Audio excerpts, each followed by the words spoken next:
His MVP. Goal swung, right field. Forget about it. Rangers strike first. Goes after the first one. Drills a high fly ball. Left center field. This game is tied. From Javier. Seager hits a high fly ball. Deep right field. A bomb into first. Drive. It's tied.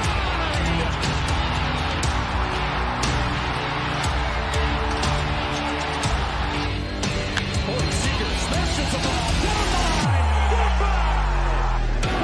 Now Seager to right center field. Way back there. Shot again. Cody Seager does it again. It's the Texas Rangers win the World Series. The Willie Mays Most Valuable Player Trophy presented by Chevrolet. Is there any doubt? Corey Seager. Hi, and welcome to another edition of Right on Rangers Live, coming at you after a thrilling 3-2 victory over the Oakland A's. Man, was not sure what was going to happen in that one. Not even going to lie to you guys. It was absolutely a thrilling game. Between the second inning with the Jonah Heim homer and then the ninth inning with the Leody walk-off, a little something to be desired offensively. Can we just be honest? But you know what? At the same time, Cody Bradford, watching him deal tonight was a real treat, a real joy. And I absolutely think the Rangers have a lot to be confident about going into 2025, especially with Cody Bradford in the rotation. So we are going to get to all things Rangers here in just a little bit. But before we get started, of course, here at Right on Rangers, we cover everything sports, but we put a big emphasis on all the teams we love from the great state of Texas, including the Rangers, and especially the Rangers during baseball season. Thank you for choosing us for your Texas Rangers content. A lot of different options out there. And we're working a little bit of double time today. We did our Texas Longhorns live after the Longhorns game earlier today. Of course, the Horns winning 52-0 over Colorado State. Great game if you're a Horns fan. Not a very exciting game if you're a fan of any other team, but you know what? We'll take the win. Big game next week in Ann Arbor, Michigan. But let's get to Rangers, shall we? So Jonah Heim, got to give him props tonight. Heim had been struggling of late. Big home run in the bottom of the second inning. And you know what? In the ninth inning, I kind of started railing on Heim just a little bit for not having a productive out. But you know what? With the walk-off, let's focus on the positive, shall we? Jonah Heim with a big 2-run homer that actually put the Rangers up in this game. The A's would go on to tie it a little bit later on. But to have the Rangers up 2-1 early, you thought that this was going to be a potentially successful day with Cody Bradford on the bump. We know the formula this year has been Rangers get an early lead, hold it, get a great start from their starting pitcher, and pass it off to the bullpen. You kind of thought that formula was going to be playing itself out once again. Let me keep on going here with comments. Cody's the real deal. Dude pitched a perfect game. Why do we have to wait till the ninth to put anybody on base? John, by the way, thank you so much for the comment and for tuning in today. I totally agree with you. Like I said, between the bottom of the second inning and the bottom of the ninth inning was a pretty boring game collectively. But that being said, the Rangers get it done. We got to dwell on the positives here, but I could not agree more with your assessment, honestly. I'm just getting a notification, by the way, just to get this in before I forget about it. Looks like Walter Pennington is going to be getting the start tomorrow.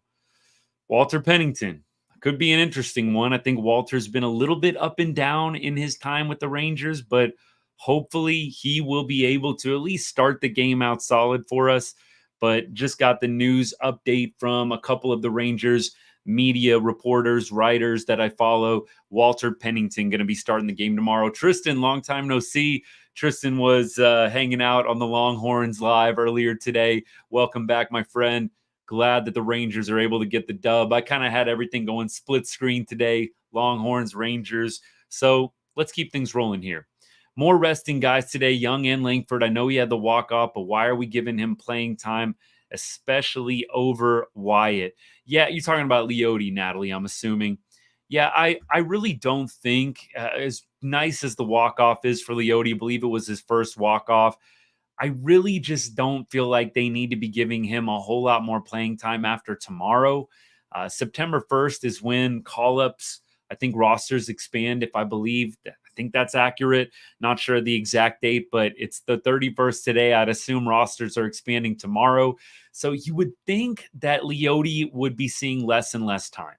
I don't know. Maybe Wyatt Langford was suffering from some kind of ailment, but you would just think Leody is going to be seeing a little bit less time. I would think Dustin Harris down in AAA, an outfielder that's having a pretty good season. I know some of us don't keep up with minor league stuff, but he's having a pretty good year. So I really do feel like Leody is going to probably be the odd man out in terms of playing time. Could be totally wrong on that, but that is my gut feeling. If I had to guess, the Wyatt Langford moved today, probably he needed a day. Maybe you go the route of he's not been going super awesome lately, so you give him a break in that way. I don't know. I honestly am not sure exactly what they're doing with some of these guys in the off days, especially on a Friday or Saturday night. I mean, I'm kind of a little bit old school in that. I really feel like you only need to be giving guys off days on those getaway days, Thursdays, right? Sundays, those kinds of things. To be benching players on a Saturday night when a lot of people are going to be coming to the game, I just don't see the point in it. And I think it's kind of a slap in the face to the fans. I know that the club is going to do whatever they want to do. But to me, when you're sitting star players on Friday nights and Saturday nights at home, I do think it's a slap in the face to the players. I just got to call it out. I don't think benching Seager on Friday night was the right move. I don't think that benching Young and Langford on a Saturday night are the right moves either. I think you had plenty of opportunities to bench them against the White Sox. Could have easily benched a bunch of guys on that Thursday. And if you drop one to the White Sox, who cares? It's a Thursday getaway day. But to bench guys at home, I don't like it.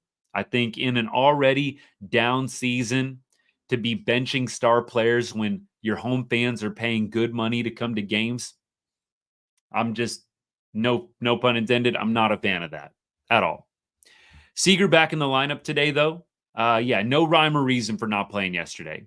And Bochy basically said, "Hey, we've had 3 games. Well, we've had 3 games in 48 hours. Just giving them a rest." So it was a Boch decision.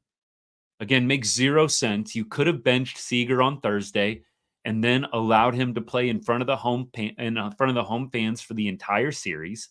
So I think that is a weak excuse.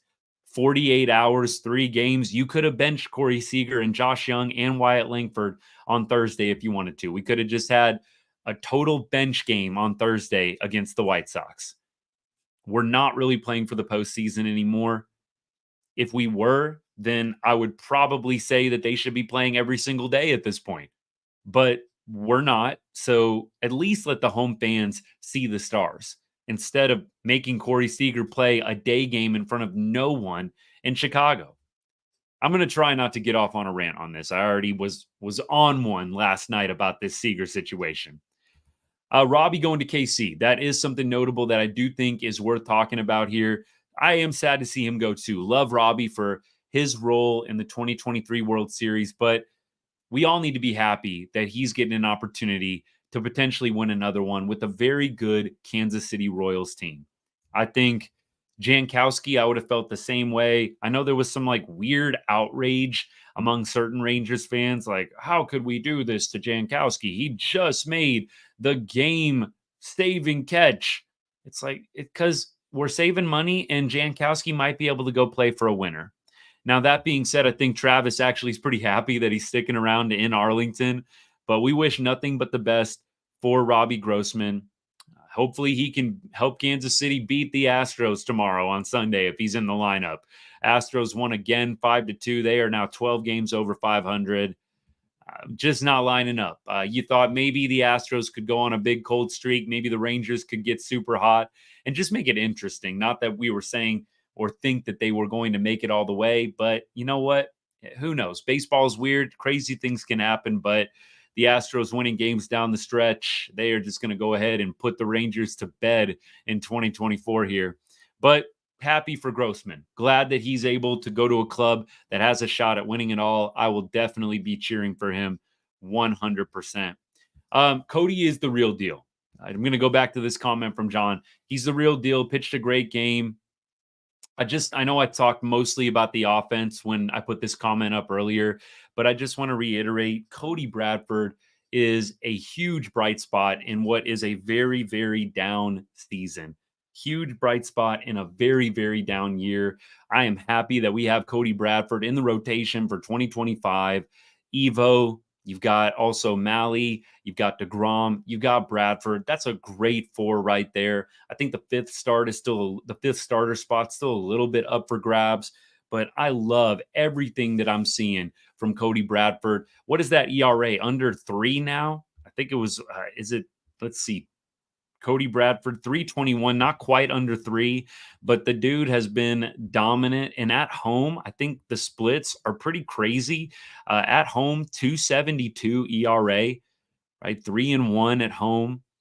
Just outstanding. 43 innings, 40 strikeouts at home, 272 ERA. Whip is 0.79 when he pitches at home. Opponents are hitting 184 when he pitches at home. A little bit rough on the road. 4.85 ERA for Cody Bradford at the home on the road. Dude just loves pitching at home, though. And you love to see it. And I think if you're a Rangers fan, you got to be excited about what you're seeing from Cody Bradford right now. Hopefully, a couple more starts left in 24. He finishes out as strong as possible and goes into 2025 on a very, very high note into that offseason. Now, more on just kind of the Rangers and what they're going to be doing over the next month here, the people they might call up. We've already talked about those players. I have seen some people just, I think, frustrated with the losses, basically like, what's the point in even bringing DeGrom back? And I think you've actually heard DeGrom and Bochy and Chris Young to an extent explain why they're going to be bringing DeGrom back. It's not because they think that they're going to make the playoffs.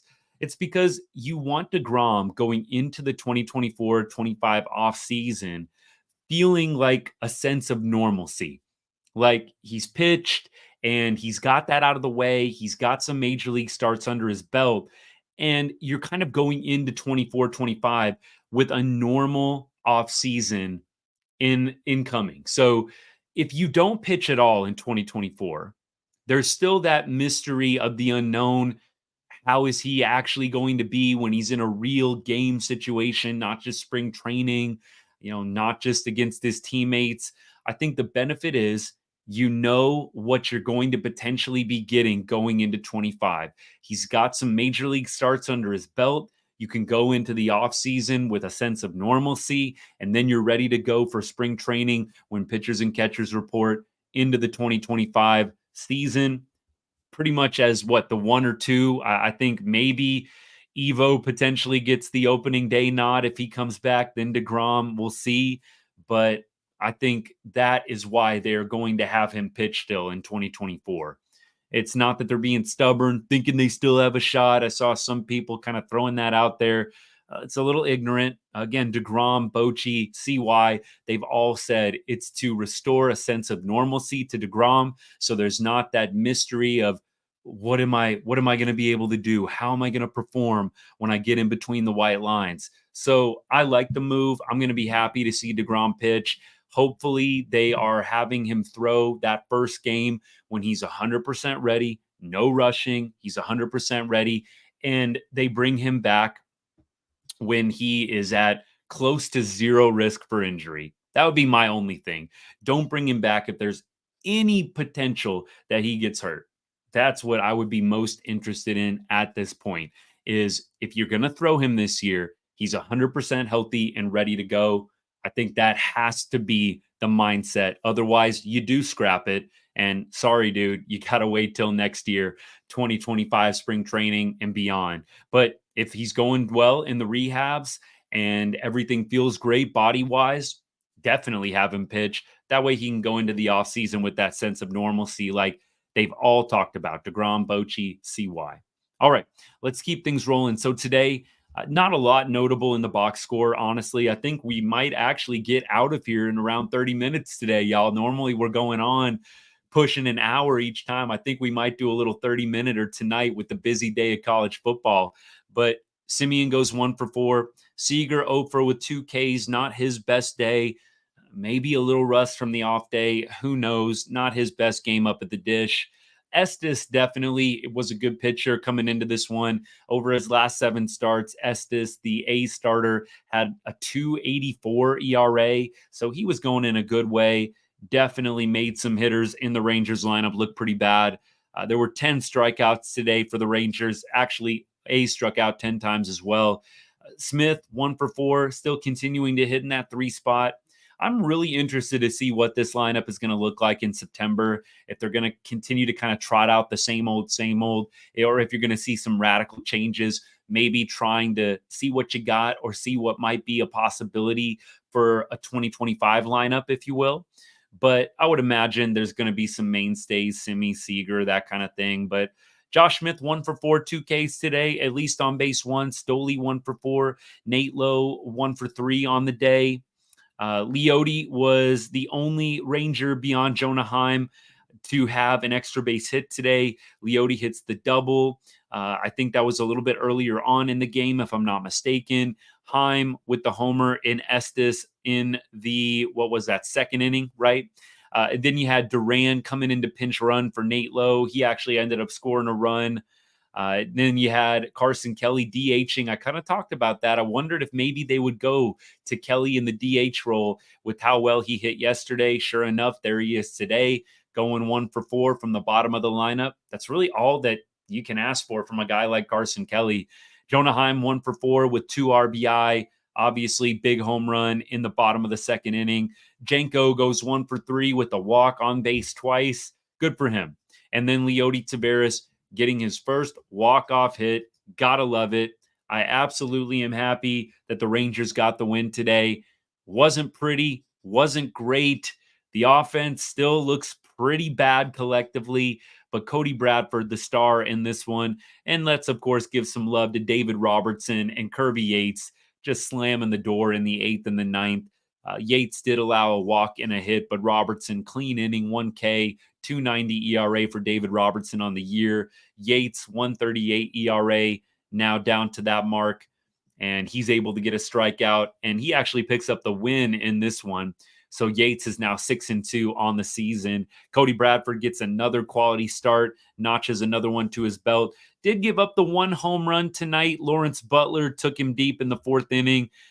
And then Brent Rooker, of course, doubled a little ground ball to right field and was able to tie up the game. Beyond that, those were really the only 2 blemishes.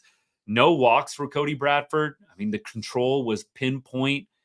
Absolutely love watching Cody Bradford pitch, especially at home. The guy is just nearly unhittable, it seems.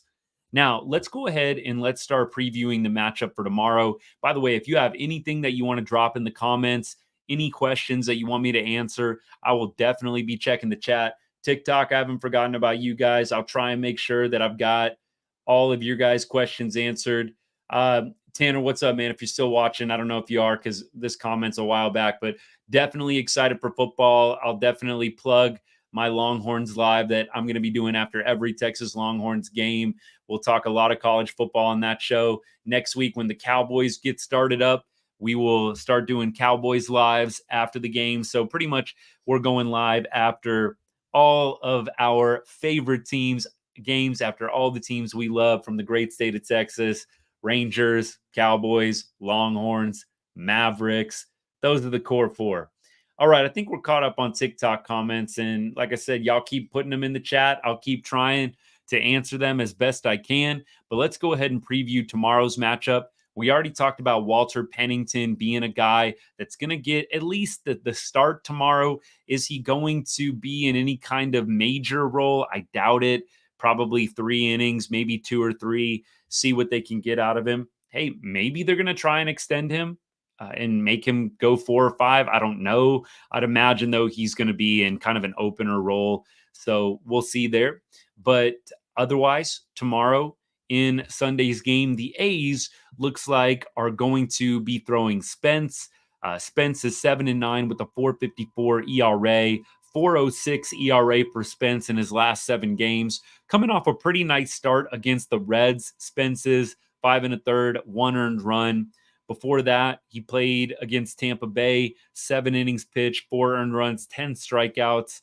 So Spence been a little bit up and down this year. Probably a guy the Rangers should be able to get to, but we all know how that goes. If it's any type of bad or mediocre pitcher that they're facing, he ends up looking like a Cy Young candidate. So Mitch Spence, we'll see what he's got tomorrow. Maybe the Rangers can get themselves a little offensive breakout game. I sure would love to see that. Hope the Rangers can give the fans at home a little fun, some good memories as this season comes to a close. That sure would be nice. And I would love to see an offensive outpouring in the rubber match tomorrow against the A's. So let's keep on going with the lineup here. Don't really think that there's going to be a lot of numbers to go through each way, but let's check it out here. I don't think the A's are going to have a lot of numbers against Pennington. Looks like Bleday 0 for 1, Brown, the left fielder, 1 for 1, Langoliers 1 for 1, and that's it. 3 at-bats total. That Walter Pennington has faced the A's. And then on the other side, there's not really anyone that has any ABs of note against Spence. Duran, Garcia, Heim, all 0 for 1. Tavares 0 for 1 as well. Josh Smith and Simeon both 0 for 2. Wyatt Langford, the only Ranger with a hit against Spence on the roster in his career, 1 for 1. So pretty much a mixed bag, like kind of a who knows what you're going to get tomorrow. So we will see what we get out of the Rangers offense and out of the pitching. I think they're just going to kind of try and claw their way out of the series against the A's tomorrow. Wouldn't be surprised if maybe we see Urania in a long relief role tomorrow. Who knows? I'm curious to see, but I think this game could go either way quite easily. It's going to depend a lot on Walter Pennington. Is he going to come out tomorrow, throw up some zeros? If he does, I think we have a good shot of winning. If Walter Pennington gives up a couple runs early, I don't know if it's going to be a great day for the Rangers. I do think Walter Pennington, to talk on this comment, is going to be more of an opener tomorrow. I am excited to see what Langford and what Carter can do in a full year too. Hopefully Carter is going to be fully healed of all of his back stuff, back injuries. Although I'd imagine that they're going to probably start him out in 2025 in somewhat of a platoon role. I don't know. I haven't heard anything, no sources on that, but I just find it hard to believe after all these injuries that they're just going to thrust him into an everyday starter role. If they do, they do, but I would imagine that they're probably going to ease him back in, platoon, lefties, kind of like he was doing before he got hurt. That would be my best guess there. Let me keep on rolling here. So around the league, we talked about the Astros getting the win today. Looks like the Astros are pulling away with things. The Mariners are kind of hanging by a thread. They're winning 1-0 right now out in Anaheim. Now we look at the standings. Rangers officially now 10 games out of first place, and they are 9.5 games out of the wild card. For what it's worth, you've got 26 games left, and you're 9.5 games out of a playoff spot. It's not looking good. Not technically eliminated, mathematically speaking, yet, but it is not looking good, y'all. We're not holding out a whole lot of hope here at Right On Rangers, but just giving you the facts. Hopefully the Rangers can finish the season on a very strong note. And as we look ahead for the Rangers, let's take a look at Monday, Tuesday, Wednesday. So on Monday, looks like the Rangers will be hosting the Yankees. No starters announced for the series yet on both sides, Monday, Tuesday, Wednesday, but Aaron Judge will come to town, maybe looking to make some history again. I don't know what Aaron Judge is up to in terms of the home run total, but if you can make it out to the park, go out and watch you some Juan Soto and Aaron Judge come to Globe Life. That sure would be a treat. Anytime I could make it out when I lived in the Arlington area, anytime I could make it out to watch some of the big stars come to town, I surely would. And I would absolutely recommend getting you a ticket to go watch Aaron Judge. Going to go down as one of the best baseball players to ever play the game. No, I'm not a Yankees fan, but I absolutely would buy a ticket to go watch Juan Soto and Aaron Judge hit back to back 100%. So just a little bit on Judge, by the way, just give you an idea of where he's at with the home run totals. I don't think he's going to like break his own record or anything while he's in Arlington. But right now on the season, Aaron Judge at 51 bombs. Of course, last year, Aaron Judge in August, I believe it was, or actually it was in September, wasn't it? Broke the American League home run record, hit his 62nd home run at Globe Life Field. So he's pretty comfortable in Arlington. But these stats are pretty wild on the year. 330 average, 1.184 OPS, 51 bombs, 123 RBI for Aaron Judge on the season. He's got a ton of walks. I think he has walked, 111 times. The on-base percentage is at 463. I can't even believe some of these stats as I'm reading them out loud. Aaron Judge is just a freaking monster.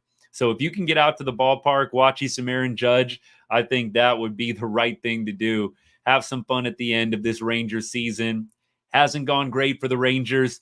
Let's try and find some positives, some joy in the game. And I absolutely would find joy watching the Rangers hopefully beat up on Aaron Judge and company. It would be ideal if Aaron Judge could have a little bit of fireworks, but the Rangers have more, if you know what I mean. You always love watching the best players in the game, but you don't necessarily want them to go off against your team. So we'll see. Maybe Walter Pennington. Actually, it won't be Pennington. It'll probably be some of the usuals. Evo, maybe Andrew Heaney. Those kinds of pitchers going up against the Yankees. Hopefully, they can slow down that offensive firepower that the Yankees have, especially in Juan Soto and Aaron Judge. But that'll be Monday, Tuesday, Wednesday. Tomorrow, can we get a series win? 2 in a row? I don't know. That would sure be outstanding to get 2 series wins in a row. When's the last time that's happened? Was that the back-to-back right before the All-Star break or something like that? It felt like we won 2 like right before the All-Star break. I don't think it's happened since then. So that sure would be nice. I'm rooting for it, y'all. I think the Rangers have a decent shot. It is predicated on how well Walter Pennington throws to open up the game tomorrow. But I think that the Rangers, that offense can wake up. Will it? I don't know. But I sure hope it does. I think the fans deserve to see some good games down the stretch here, even if the Rangers aren't able to make the playoffs. Here's a quick comment. I read an article. Bochy said Leiter might start Monday. Yeah, that makes sense because Leiter's going to be up with the big league club in September, although they did talk about him being in more of a bullpen role for what it's worth. So we'll see. I'm interested to see what they end up doing with the lineup and with the pitching rotation and the bullpen the rest of the way. We'll see how the Rangers decide to play it. I'd imagine some of the regulars are going to continue to get playing time, but I also think they're going to be doing some mixing and matching with some of the rookies, some of the minor league guys that they call up when rosters expand in September. Personally, hope Dustin Harris gets a shot, a guy who's having a nice season down in AAA, guy who can play the outfield. I'm just about done with consistent Leody Taveras at bats. I know he got the walk-off today, y'all, but we know how this goes. Great week followed by 3 weeks of suck. So I am going to hope that the Rangers start giving some playing time to some of the guys that are coming up from AAA and then giving less at bats to some of the vets that you already kind of know what you're getting from them. Leody's one of those guys. I think most of us know pretty solidly what we're getting from Leody Taveras. If you gave him a month of consistent playing time, again, he's going to have one good week where he hits 300, and then he's going to hit about $150 or 200 the rest of the way. I'm willing to see if a guy like Harris, like Dustin Harris down in AAA, can be a little bit more consistent with the season basically over in terms of playoff hopes. So we'll see what happens. Tomorrow, Rangers will take on the A's. Believe game time on that. I'm going to have to backtrack a little bit here, y'all, but I think it's a day game tomorrow as the Rangers and A's play their final game, I think, against each other this season, if I'm not mistaken. Tomorrow's a 1:35 Texas time start, so 11:35 out here for me. And I'll probably try and go pretty much immediately right after the game is over. If I had to guess, sometime in the afternoon out here in Vegas, early evening out in Texas. Hopefully we'll be talking about another series win. It's weird to say that out loud with how many series the Rangers have been losing of late, but I would love to see it happen. Back-to-back wins. Again, just finish this year on a positive note. What more could you ask for? The season and the playoff hopes may be done, but the Rangers, at this point, the players finish strong in 2024, play for some pride, play for the fans that are still coming out to games, even though all of us know good and well that playoffs are basically a virtual zero chance. I really do hope that the players have that in their minds. Easy to mail in the season right now. So I am very, very pleased with players like Cody Bradford, especially guys that are continuing to grind it out and pitch and play their absolute best, even when the stakes are lower than what they usually are for the Rangers.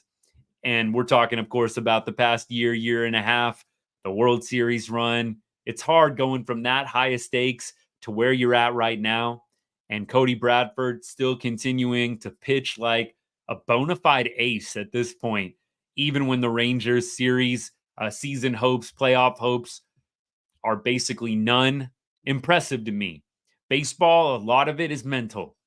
I know there's that quote by Yogi Berra about the mental side of the game. I'll probably butcher it here on the fly, but baseball is almost 100% mental. And then there's just a small aspect of it that's physical. So glad to see Cody Bradford coming out and pitching his best at a time when it would be easy to mail it in. Now, I'm going to start looking towards tomorrow, guys. Don't think there's a lot of headlines for us to really talk about around MLB tonight, at least not that I want to go through. I'm sure it's going to be Dodgers on the front page and Yankees on the front page, as it usually is. So we'll skip that for tonight. Busy day with college football for me and Rangers playing on the same day, but we love it. This is a great time to be a sports fan. Baseball, postseason, heating up. College football, NFL, hockey, basketball, all starting up in October. Also, it's great. My wife hates it, but it is a great time to be a sports fan, if you ask me. Hope you guys have a great rest of your Saturday night and an awesome Sunday ahead. Hope you'll join us tomorrow on the live, hopefully after a Rangers win and series victory over the Athletics. If I don't see you tomorrow, hopefully you'll catch us on the replay or on one of our lives next week against the Yankees.